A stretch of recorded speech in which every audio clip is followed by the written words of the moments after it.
Top রডের এই যে টপ রডগুলো দেখতে পাচ্ছেন, এই যে টপ রড, আসলে এটা এক ড্রয়িংয়ে যে টপ রডের মাপগুলো থাকে এবং প্রত্যেকটা ড্রয়িংয়ে একই রকম মাপ থাকবে এমন কোনো কথা না।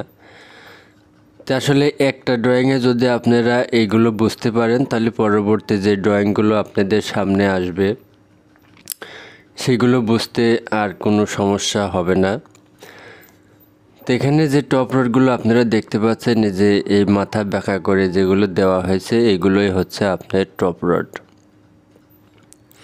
এই মাথা বাঁকা করা দেখতে পাচ্ছেন এগুলোই আপনার টপ রড, এখানে দেখতে পাচ্ছেন এগুলো আপনার সেই টপ রড। তো এই ড্রয়িংয়ে যে টপ রডগুলো দেওয়া হয়েছে আপনার এখানে দেখতে পাচ্ছেন, এই যে দেখতে পাচ্ছেন এই কলম থেকে এই কলম পর্যন্ত এই পুরা বিমটা L/3-তে ভাগ।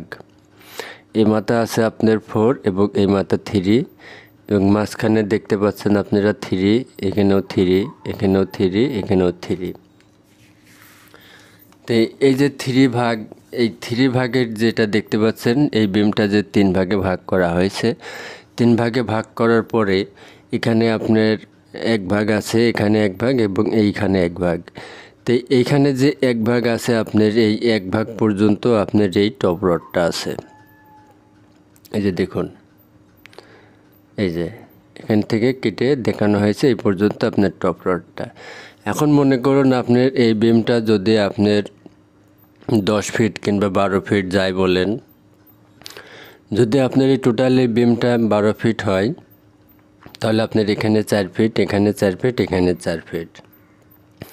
এই টপ রডটাও আপনার এই পিলার থেকে 4 ফিট আসবে।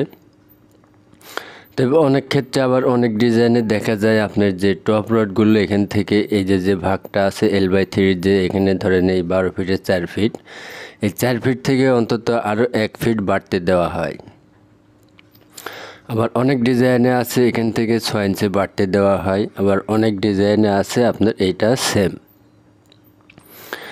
তো এই প্রত্যেকটা ড্রয়িংয়ে যে এক মাপ থাকবে সেটা বিষয় না। তো যদি আপনারা একটা বুঝতে পারেন তাহলে আপনারা সবগুলোই বুঝতে পারবেন। আবার এই নিচেরটায় দেখুন আপনারা যে টপ রডগুলো ব্যবহার করা হয়েছে, এটা তো আপনার শুধু একটা গ্যাপ, এখানে কলম থেকে এপাশে 3-তে আছে, এপাশে 3-তে আছে। আর এইটাই দেখুন আপনারা এখানে যে টপ রডটা ব্যবহার করা হয়েছে, এই দেখুন এখান থেকে শুরু হয়েছে এই রডটা, এখান থেকে শুরু হয়ে আপনার এই পর্যন্ত আসছে। এখানে মাঝখানে কিন্তু পুরা যে 2টা কলমের গ্যাপ, এই 2টা কলমের গ্যাপ সম্পূর্ণ নেওয়া হয়েছে। প্রত্যেকটা টপ রড এখানে এই 2টা গ্যাপও নেওয়া হয়েছে। এখানে কোনো টপ রডের কোনো ভাগ নাই, দেখতে পাচ্ছেন এখানে কোনো টপ রডের, যে এখানে যেমন দেখুন এই যে মাথাটা বাঁকা করে দেওয়া হয়েছে, এখানেও যেমন মাথাটা বাঁকা করে দেওয়া হয়েছে টপ রডটা চেনার ক্ষেত্রে। তো সেই ক্ষেত্রে কিন্তু এখানে এই 2টা বিমের কোনো জায়গায় কোনো মাথা বাঁকা করা নাই। ভালোভাবে এগুলো খেয়াল করবেন, এগুলো যদি আপনি খেয়াল করেন তাহলে আপনি সমস্ত কিছুই বুঝতে পারবেন। এই যে দেখুন এখানে কিন্তু এই রডটার মাথা বাঁকা করা নাই, এই রডটা এখান থেকে ডাইরেক্ট এই পর্যন্ত আসছে।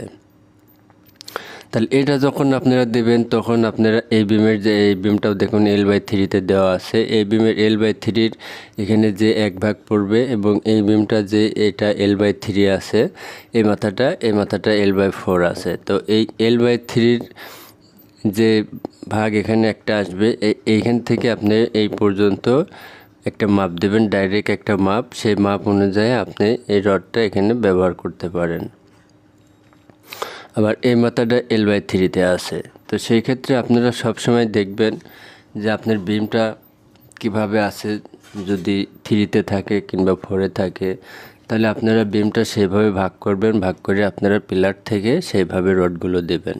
আসলে মূলত বিষয় হচ্ছে এখানে যে পিলার থেকে কত দূর পর্যন্ত দিতে হবে এটা এখানে কোনো উল্লেখ নাই। সেটা আমরা সবসময় দেখব যে বিমটা L/3 কিংবা L/4-এ আছে। L/4-এর যে এই যে দেখুন এখানে যেমন L/3 এখানে ভাগ করছে, ভাগ করে নিচের টপ রডটা ঠিক এই দাগ সমান করে দেখানো হয়েছে। টপ রডটা এই পর্যন্ত দেবেন এবং প্রত্যেকটা ডিজাইনে একই রকম থাকে টপের ক্ষেত্রে। তো টপের নির্দিষ্ট যদি এখানে মাপ থাকতো, এই বিমটা ধরেন এখানে যদি আপনার মাপ থাকতো 12 ফিট, যদি বলতো এখানে এই বিমটা আছে 12 ফিট, তাহলে আপনারা 4 ভাগ, এখানে কিন্তু লেখা থাকতো 4 ফিট। তো যেহেতু এইটাই 4 ফিট লেখা নাই, তাই আমি আপনাদের বলতেছি এটা L/3-তে আছে, 3 ভাগে ভাগ করে এখান থেকে 1 ভাগ, আর এই দিকে আসার পরে এটাও 3 ভাগে ভাগ করে এখানে 1 ভাগ। পরে এটা আপনাকে টেপ দিয়ে ডাইরেক্ট মাপ দিয়ে এই রডগুলো আপনাকে ব্যবহার করতে হবে। তো টপ রডের ব্যবহার আসলে মূলত এভাবেই হয় যে পিলার থেকে আপনি কত দূর পর্যন্ত দিবেন এটা কারোর মুখের কথা না, এটা ইঞ্জিনিয়াররা যেভাবে ডিজাইন করবে আপনাকেও ঠিক রডগুলো সেভাবেই ব্যবহার করতে হবে। ইঞ্জিনিয়ার চেক নেবে, কাজ করার পরে যখন চেক নেবে তখন কিন্তু ওনারাও আপনার এই L/3-তে এবং এদিকে L/3-তে ধরে আপনার এই টপ রডটা যদি মেপে দেখতে চায়, তাহলে আপনার টপ রডগুলো কিন্তু ওনারা এইভাবেই মাপ দিয়ে চেক নেবে। তো আশা করি আপনারা ক্লিয়ার বুঝতে পারছেন যে বিমের টপ রড পিলার থেকে কত দূর পর্যন্ত দিবেন এবং কিভাবে দিবেন বুঝতে পারছেন। তো ভিডিওটা ভালো লাগলে অবশ্যই একটা লাইক দিবেন এবং কমেন্ট করবেন আরও যদি আপনাদের কিছু জানার থাকে। আর আমার ভিডিওর থেকে যদি কিছু শিখতে পারেন তাহলে অবশ্যই চ্যানেলটা সাবস্ক্রাইবার করবেন। আর যারা সাবস্ক্রাইবার করছেন তাদেরকে অসংখ্য ধন্যবাদ। সবাই ভালো থাকবেন।